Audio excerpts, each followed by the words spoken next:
believe I've already given you my surprise proposal that I've just announced to all of you that I've never told anybody, which is turning downtown into a boulevard, eliminate the trolley that is in District 1, put it downtown, make it entirely walking and bicycling district, just like Denver, Colorado, just like Pearl Street, Boulder, Colorado, and Louisville, Colorado. We look at these places, we do that, we make downtown vibrant. Talk to those businesses. You may allow people to walk downtown. We start beautifying downtown. Another thing we start doing, we start painting on our on our streets. Make them visually beautiful. Literally a simple, cheap thing we could do. And the other thing, it's environmentally friendly. Black asphalt creates more heat, creates more environmental issues than literally painting it white. If we just paint artwork, and we can include the kids. The Yakima School District has gotten rid of art programs in schools. Our kids no longer have art. I had art in elementary school. No one right now has art in their programs. We need to start putting those on, and we can work with nonprofit organizations, which won't cost us anything, and get our kids out there painting those projects. We can make Yakima beautiful. We could literally make Yakima the apple of Washington State, and people from all over the world will come and see this, because we'll be the only thing in the nation that has a boulevard and painted streets that we all tour, walk down, and feel it's beautiful, welcoming, and publicly safe. Thank you. All right, Mr. Sund, would you like for me to repeat the question? Please. Okay. Would you rather have a downtown that is quick to drive through, or one worth arriving at, and why? I would rather have one that's worth arriving at. However, I do have some concerns about the downtown. The traffic actually doesn't bother me. I've lived here and seen it increase, but it doesn't bother me. One of my concerns of downtown is that we now have a tremendous resource in the winery tasting rooms and the beer shops and the things that are here that are drawing people. We have some of the finest restaurants right here in downtown. But what are we doing for the families that are coming to Yakima with children? Mm-hmm. That, to me, is a major concern with our downtown. The revenue we're receiving from what we currently have is great. But those who don't have the financial resources to eat in the more expensive restaurants, or they don't have, they're not drinkers. I personally am not a drinker. And it needs more to offer people like me if we're going to want to have increased tourism. All right. Thank you. Ms. Byers. Yes, thank you. Yakima has such great potential. And in my hometown growing up, I loved being there and worked toward things in that community. And that has been my position in Yakima as well. I think that we should be a destination city, and I think we're becoming a destination city. We have things to offer from the benefit of our agricultural community that are just beyond what other people have. And that is why we have a burgeoning tourist industry. And while everything cannot be for tourists, we need to have enough things to make us a destination city to bring those tourists in, because they bring money in. They bring money into into our local businesses, and they create money in the transportation district, in the taxing for lodging. So they're a source of funds for which it can do other things in the city as well. I agree, we do need to really do some work on more youth activities and family activities. I will tell you that my husband and I have housed Pippins players for the last 6 years, and the Pippins baseball season in the summer is one of the best family things around. Unfortunately, you don't see a lot of families there. The stadium is not as full as it could be. So we, as a community, need to do a better job of saying these are the things we do have and supporting the things we have that promote family and youth activities. Not that we can't use more, but we have many that are not well attended or not used to their full capacity. And I look forward to that happening for the Pippins. I look forward to that happening at the Sozo Sports Complex. I look forward to that happening at the YMCA Aquatic Center. And we just need to keep moving in that positive direction. Thank you. Ms. Halleck. Yes, thank you for the question. I've lived in a number of major cities, and what I loved was just walking out my door, meeting new people, finding new restaurants. That's pretty much what I would do all day. Sometimes on my days off is walk around. And I truly believe that people like me, young, educated people with the desire to start interesting eateries and businesses and family-oriented businesses, want to come to communities where they are welcomed. When I moved to Yakima, I was not welcomed. I'm still not welcomed in Yakima. Research shows that people that are highly educated tend to gravitate towards other highly educated people, and business owners will gravitate where there is already business and money to be made. We need to let the rest of Washington State know we're open for business. We're open to everyone, all of us. I spoke the other night here about the vacant building ordinance that's coming through. I saw the city of Vancouver go through an amazing downtown transformation by doing a voluntary adaptive rehabilitation program where they helped these old businesses that were owner operated at one time find new tenants, market, and get their spaces retail ready. I think that we should not be punishing business owners so much, and we should really encourage people to come here by letting them know we're open for business and new ideas and creativity. I have to be honest, this is a little bit of tough love sometimes for Yakima, because people are saying, why is the downtown not booming? It has to do, I firmly believe, with the culture here. We have to accept the Latino culture and bring everyone into the fold. Thank you. Thank you. All right. So I noticed that Mr. Gartrell has made a challenge, and so I'll just reiterate, you have 45 seconds to make your case. Who would you like to challenge? The last part. Okay, you would like to challenge Ms. Halleck. So you have 45 seconds to make your case, and Ms. Halleck has 45 seconds to respond.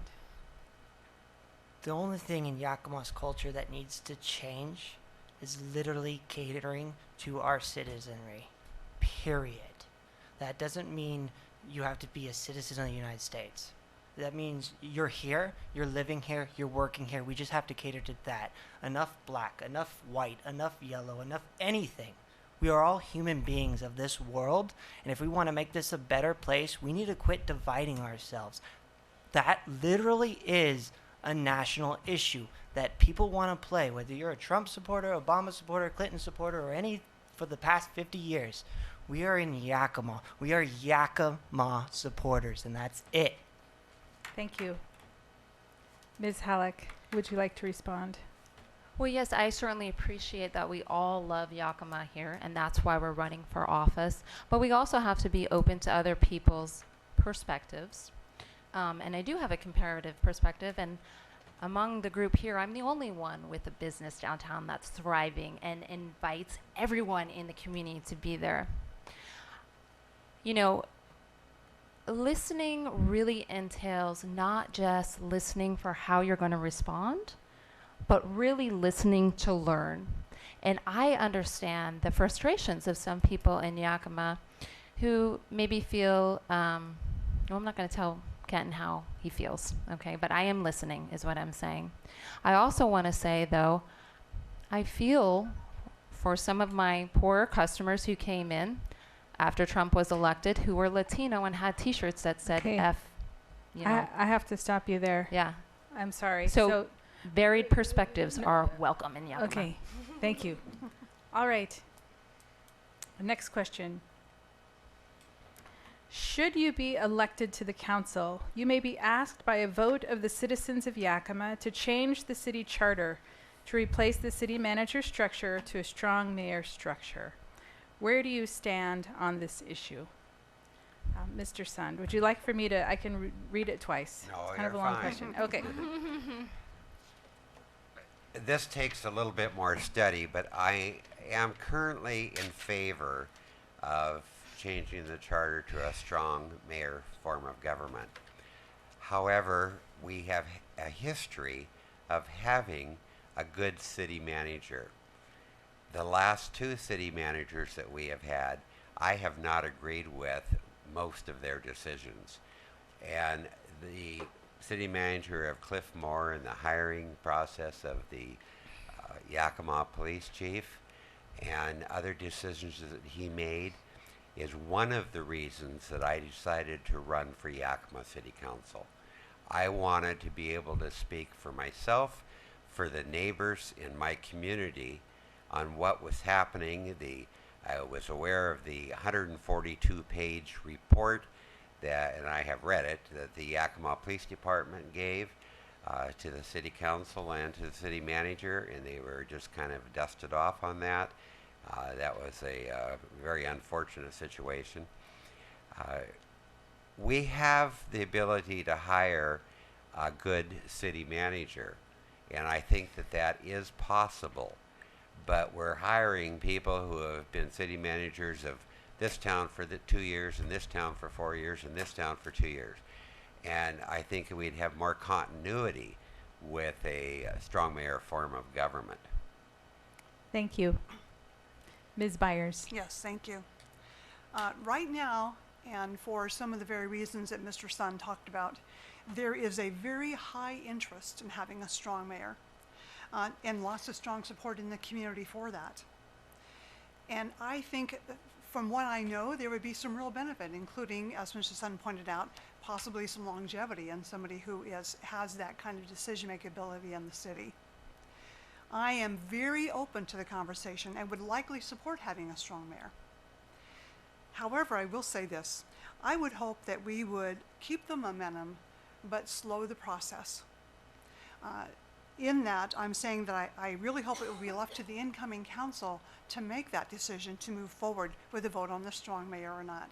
Because if it is a good option for us as a city, it'll be a good option a year down the road when we've had time to really look at it and make that decision. So we can move in that direction. I would just like to see the process slow a little bit, so that people in our community have a really good opportunity to understand the difference between a strong mayor and a council manager form of government before making that decision. It will alter a lot of things for our city, and I just think we need to take the time in the process to do that. There's also a cost factor involved, because if we move on this right away, we're going to have a special election in February to do that, and that's very expensive. We can put it on the ballot next November for a far less costly expense than what we would have for a special election. And let me say this, no matter which way we go, city manager, council manager or strong mayor, this is what I believe, that we can have effective governance in our city when we have all the council members committed to smart budgeting, a citywide focus, effective communication, and looking for positive solutions to things that come up to the city as we work together. Thank you. Thank you. Ms. Halleck.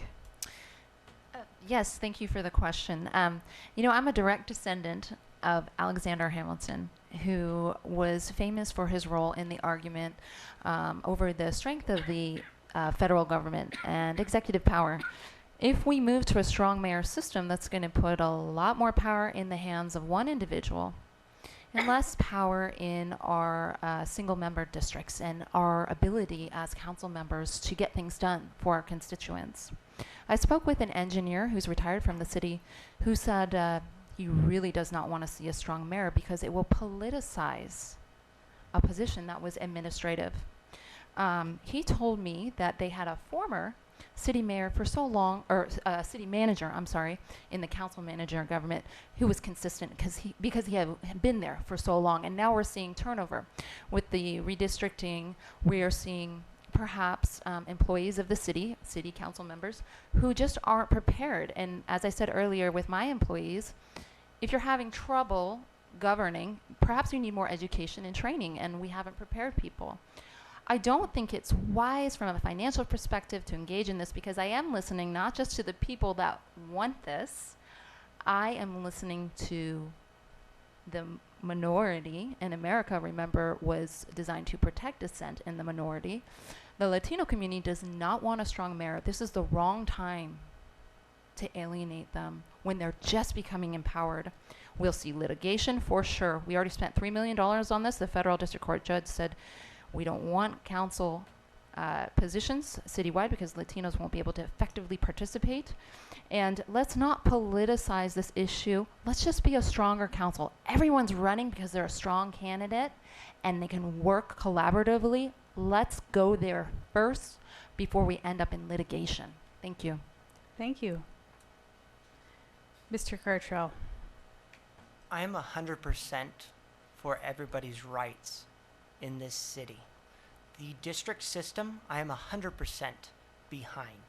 I do not agree with ever changing that. It does represent and it has effectively done its job.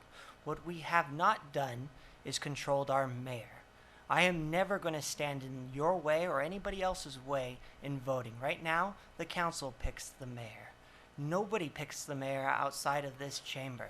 That is wrong. I am for 100% giving you the right to vote, to choose who represents you, because I should not dictate to you who represents you. You, with your power to vote, should dictate to who represents you and represents you effectively. This whole spill that my people keep going around saying, oh, I'm against the district system, I'm against the district system. No, I'm 100% right here telling you right now, I am for the district system. If you want to hold your government accountable, let's let you, the people in this room, vote for your next mayor. You could be educated, you could have a PhD, you could be the most educated person in this entire country. Guess what? We just had 2 managers that were more educated than most of us in here, even more experienced than most of us in here. And look at the mess we are currently in. If that is good, I don't know why we would even keep the system we have. We want the district system, and we want a mayor that represents you. I'm 100% for an elected mayor, and I'm the only one running in District 1 that is for that and representing you and giving you that right. Thank you. Okay, so there is a challenge card, and I do want to ask again, folks who are participating to please hold your comments as folks are talking. As our candidates are speaking, if you could hang on to your comments, that would be great. All right, so Ms. Halleck, you have 45 seconds to make your challenge. Well, it's not too much of a challenge on the strong mayor issue because I'm sure that will be resolved in many years of litigation at a costly expense to this city. I wanted to just address the comment about the city manager causing the mess we are in. I would like to hear Kenton's opinion on the fact that there was one council member who stood up for the police union when there was a vote of no confidence. And you know what happened to her? She was censured and kicked off her committees. I think the problem is an issue of transparency in the council and not letting the public participate. And I would like to see transparency in the strong mayor system. I want to make sure that candidates, I will always tell you this, I want to make sure that candidates represent their constituents, not outside influences. You might not disagree with everything I say, but you know it's coming from me and my constituents in my district. Thank you. Thank you. Mr. Gartrell. I've knocked on over 1,000 doors. I got over 260 votes. Of those 260 votes, every single one I talked about a strong mayor system. The second point I would like to make is that over 2 years ago, I pointed out that our mayor system needed to change. And no one influences me. I am me, and I am the most honest thing in this room when it comes to that point. I have not changed my point for 2 years. Okay, thank you. All right. Thank you, Dulce.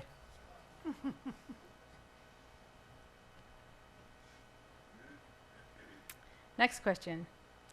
Do you support expansion of Yakima Transit Service hours and possible expansion of service countywide? Do you support expansion of Yakima Transit Service hours and possible expansion of service countywide? Ms. Byers. Yes. Yes, I do, because I know that we have high school students, we have disabled persons, we have lower income families who rely upon public transportation. And it is difficult when you have to wait a half an hour to catch your next connection and then try to make the connections to get where you want to get. So I do think we need to look at that realistically. The other part of that is we are facing budget constraints. So it would be a matter of looking at how can we be more efficient? How can we increase the service available to individuals? How can we, and that efficiency may be in trying to buy different vehicles, less costly vehicles. You know, there's lots of things to look at because the budget is the other side of that. And I will tell you that coming on to City Council, my primary issue to address is going to be the city budget, because we absolutely have to get our reserves up to 16%. We are paying more interest rate on our bonds than we need to. We need to have money available for other things. So that's the number one priority, is the budget. And it's going to be bringing the reserves up to a full 16% so that we can counteract some of what's going on right now. And then working with that, with the budget, looking at the critical issues like transportation and what can we do. Thank you. All right, Ms. Halleck. Yes, thank you for the question. There's a lot of public transit questions, and as my campaign is focused around complete streets, I am loving these questions. So thank you for the opportunity. You know, to add on to what Patricia was saying, there is an initiative before you as the voters to cut back on car tab fees and make a $30 car tab fee. This will be devastating for local projects such as our North First Street project, and also to veterans and children and students who get bus passes through these programs. We have to, you know, if not the streets and the buses and public transit, what is the purpose of government if not for that? We have to address this also as an equity issue. As I mentioned earlier, one of the first cases I worked on as a young attorney was a lawsuit against a municipality that didn't offer enough bus service, so that the single mom was, you know, taking 3 different transit routes just to get to work. It impacts our economic productivity. We need to be more forward in Olympia right now. Perhaps we need more lobbying there. I was at a Chamber of Commerce legislative roundup where all of our delegations said they were having a hard time getting anything done. We need to make sure that we are strong council members so that we can perhaps get the funds that we need. Thank you. Thank you for the question. That doesn't mean you have to sell. All right, Mr. Gartrell. Transit is super important to City of Yakima. I mean, I'm a downtown district. Tons of people use it. We have to figure out an economic way of improving it. We also need to hold our government, or in this case, our city government, accountable. Let's talk about District 1. It took them over 6 months to actually put proper bus stops in all of District 1. That is a joke. Those funds were there last year. Those bus stops should have been done last year. But you want to know what all 5 of those staff members sitting behind that phone after I called 10 times said? We don't do it till somebody complains about it. That is literally why I'm 100% for a strong mayor system. Our mayors don't hold, currently, our government accountable. And look how it's done. Look what it's done. I had every morning 30 people elderly people trying to use the bus stop. They had no bench, they had no shelter, they had no garbage cans. They were literally having to sit on the curb, and she has her little cane. That to me is depressing. That shouldn't be that way. She needs a bench. The fact that I had to go out there and actually complain to get 30 plus bus stops actually properly built when they were already paid for, they were just sitting in storage,